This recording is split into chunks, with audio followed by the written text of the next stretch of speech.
Assalamualaikum warahmatullahi wabarakatuh. Perkenalkan, nama saya Muhammad Sukran, NPM 22351032.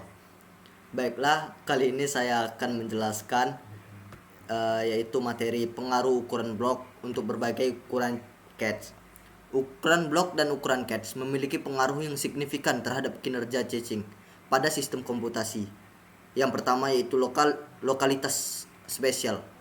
Ukuran blok yang lebih besar dapat meningkatkan peluang terjadinya lokalitas spesial.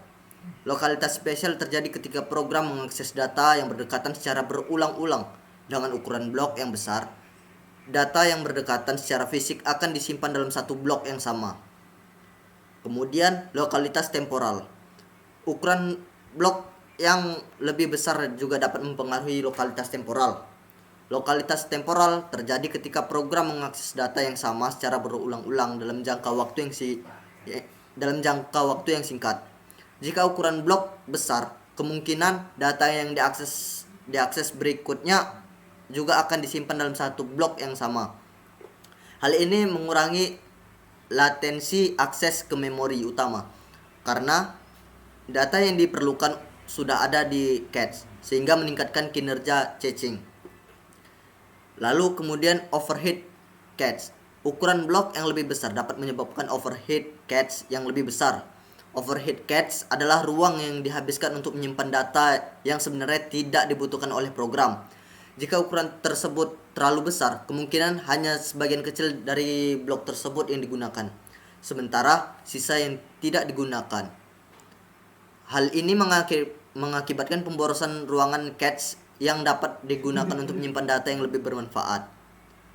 Lalu yang terpenting di sini adalah misread. Ukuran blok yang lebih besar dapat mempengaruhi misread pada cache. Misread adalah rasio antara jumlah akses yang gagal ditentukan dalam cache dengan total jumlah akses. Jika ukuran blok besar dan data yang dibutuhkan hanya sebagian kecil dari blok tersebut, maka kemungkinan misread akan meningkat. Hal ini terjadi karena jika blok yang diakses tidak mengandung semua data yang dibutuhkan, maka cache akan mengalami miss dan harus mengalami blok baru dari memori utama. Kemudian, kecepatan akses. Ukuran blok yang lebih besar dapat mempengaruhi kecepatan cache. Dalam beberapa kasus, ukuran blok yang besar dapat mengurangi kecepatan akses karena membutuhkan waktu yang lebih lama mengambil blok yang lebih besar dari memori utama. Namun, dalam banyak kasus, manfaat dari lokalitas spesial dan temporal yang lebih baik dapat lebih dominan dalam meningkatkan kinerja caching daripada peningkatan kecepatan akses. Penting untuk mencari keseimbangan antara ukuran blok dan ukuran cache yang sesuai pada pola akses dan kebutuhan program yang berjalan. Tidak ada ukuran blok dan cache yang universal untuk semua situasi, karena setiap aplikasi atau workload memiliki karakteristik yang berbeda. Percobaan dan pengujian yang lebih lanjut diperlukan untuk menentukan ukuran blok dan cache yang optimal dalam kasus-kasus tertentu. Baiklah, saya akan melanjut ke bagian execute-nya. Baiklah, saya akan melakukan execute. Untuk memory organization, yaitu saya buat SMP. Number of processor saya buat 1. Snoopy protocol saya buat Messi. Lalu boss attribute saya buat random. Terus word weight-nya dibuat 32 bit. Terus word by block dibuat 8. Lalu kemudian block in main memory kita buat 1048 576. Lalu block size-nya 32 byte, main memory 32 byte, cache levelnya 1. Lalu untuk cache size-nya kita buat 8 KB. Lalu mapping-nya kita buat full associative. Lalu kemudian kita run-kan.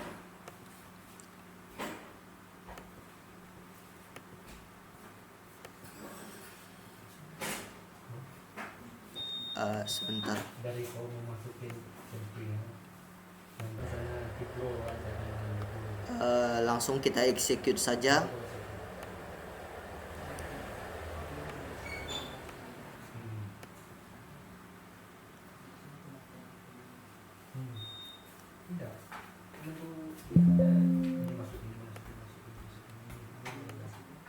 Jadi di sini kita mendapatkan hasil misreadnya sekitaran 25,883% dan hitsnya 74,117%. Kira-kira begitu.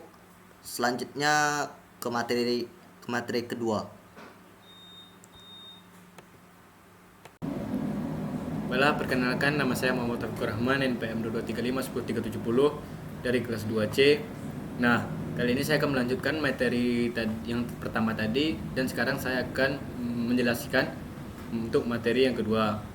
Nah, di sini materinya yang berjudul pengaruh pemetaan untuk berbagai ukuran catch. Nah, berikut adalah modulnya. Lanjut saya ke aplikasi SMP Catch-nya.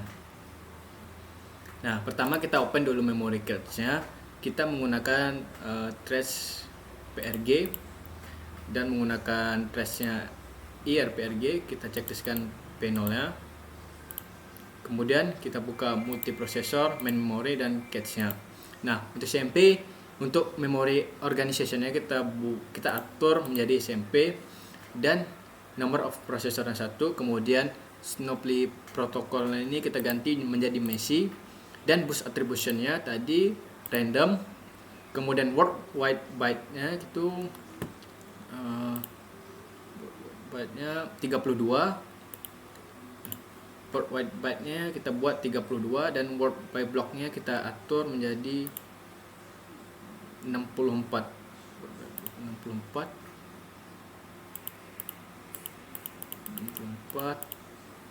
Kemudian block in memory, main memorinya 4096, dan block size-nya 25 6 bytes, dan main memory size-nya 1 megabytes. Nah, kemudian untuk configuration cache-nya, block in cache kita atur menjadi 16 agar cache size-nya terisi 4 KB. Kemudian mappingnya kita ubah menjadi set asosiatif, dan cache size-nya kita buat di sini 16. Cache size-nya 16. Dan replacement policy-nya kita buat LRU sesuai dengan ketentuan yang berlaku. Dan ini kita okekan saja. Kita okekan.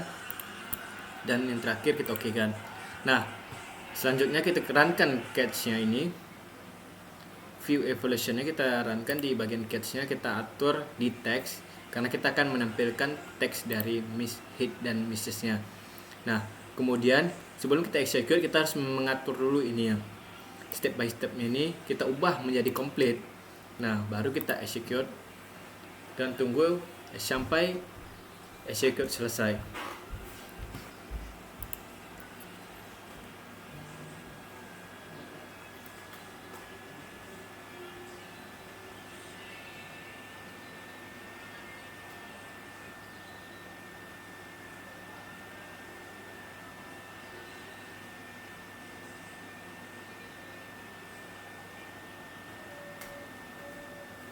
Hasil run yang kita execute tadi sudah selesai dan mendapatkan global hit dan misses-nya yaitu sebesar 87%, 660%, dan misses-nya 12,340%. Nah, ini kita screenshot kan.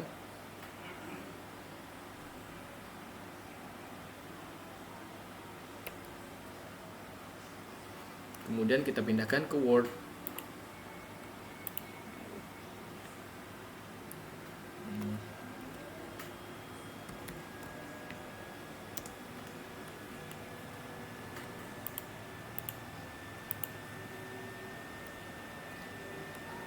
Nah, untuk mencari perbandingannya, maka kita kita buat satu lagi dengan menggantikan memory blocknya, cache-nya. Dengan block in cache-nya kita buat block in cache-nya kita ganti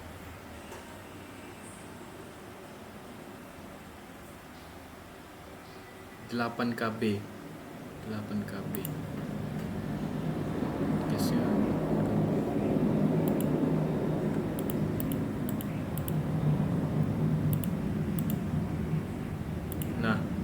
kita ganti block in cache-nya 8 dan mendapatkan cache-nya 2 KB. Nah, kita okean, kita runkan lagi.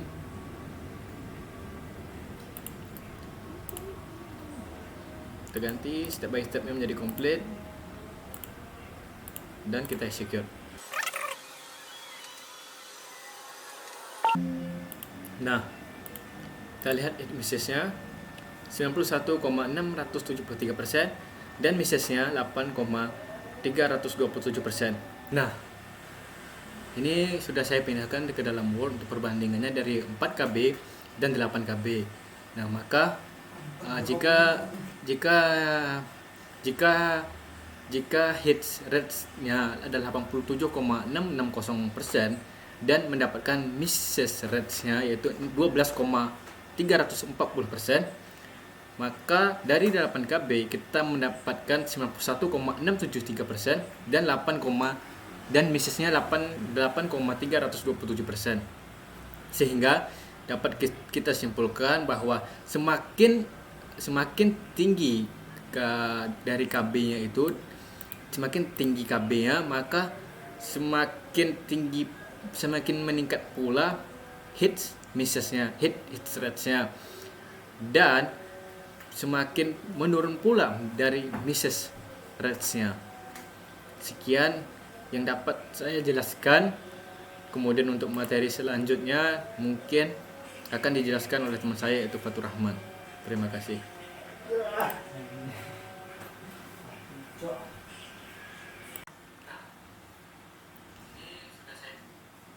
Perkenalkan, nama saya Fatur Rahman, NPM 2235 10203. Baiklah, saya akan menjelaskan materi tentang pengaruh replacement policy.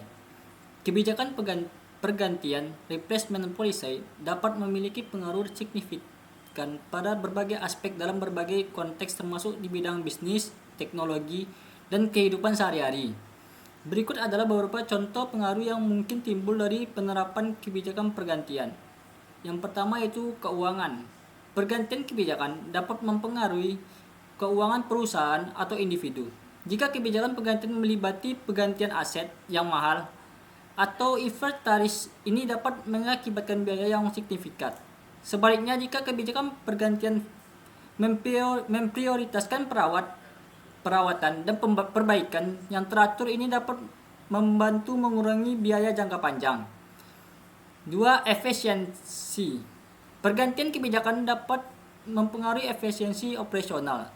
Jika kebijakan pergantian melibatkan pergantian aset atau peralatan yang sudah tua atau tidak efisien, ini dapat meningkatkan efisiensi dengan mengadopsi teknologi atau solusi yang lebih modern dan canggih. Ketiga yaitu keandalan. Kebijakan pergantian yang baik dapat membantu mempertahankan tingkat keandalan yang tinggi dalam hal peralatan atau sistem yang vital. Pergantian tepat waktu yang teratur dapat mencegah kegagalan yang tidak terduga di door team yang mahal. Yang keenam yaitu ada prospektif konsumen.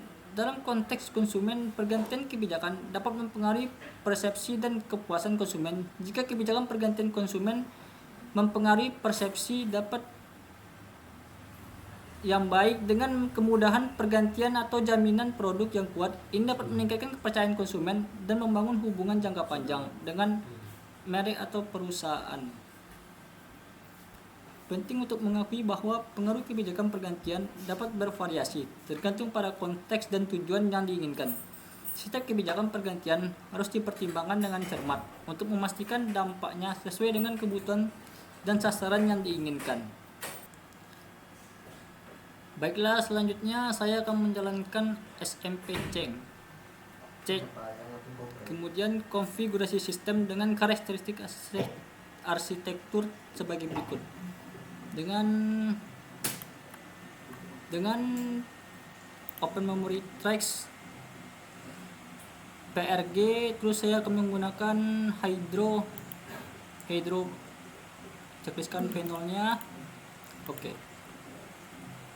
Memory organization-nya saya akan menggunakan SMP, number of processor-nya 4, Snoopy protokolnya Messi, bus repetitionnya random, the story protokolnya no, word with bitsnya menggunakan 16, word by blocknya 16, block in my memory-nya 8192, block size-nya menggunakan 32 bytes, main memory size-nya 256 kibytes.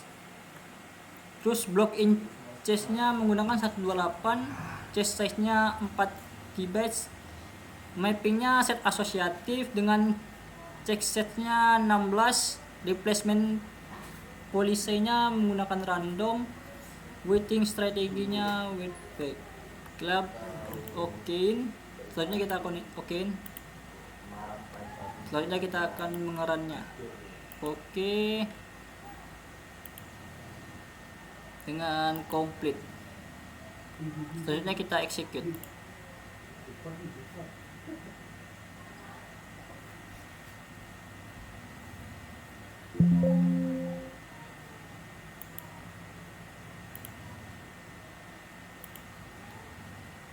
Hit message-nya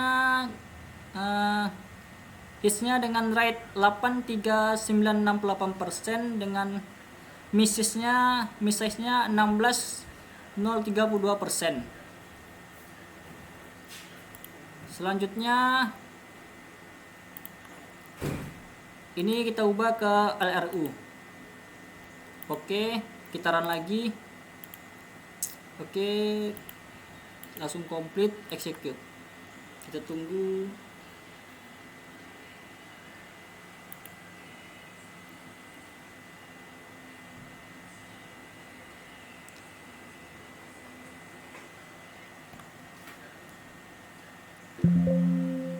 Oke, di GLRU-nya terdapat hitsnya 85,237% dengan message-nya 14,763%. Oke, selanjutnya replacement policy-nya dengan Vivo. Oke, kita run lagi. Complete, execute. Tunggu sampai message-nya selesai.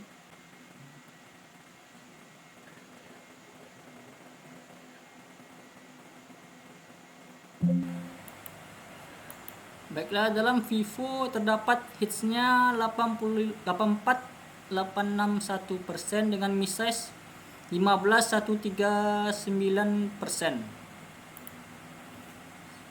Selanjutnya replacement policy-nya LFU. Oke, kita run lagi.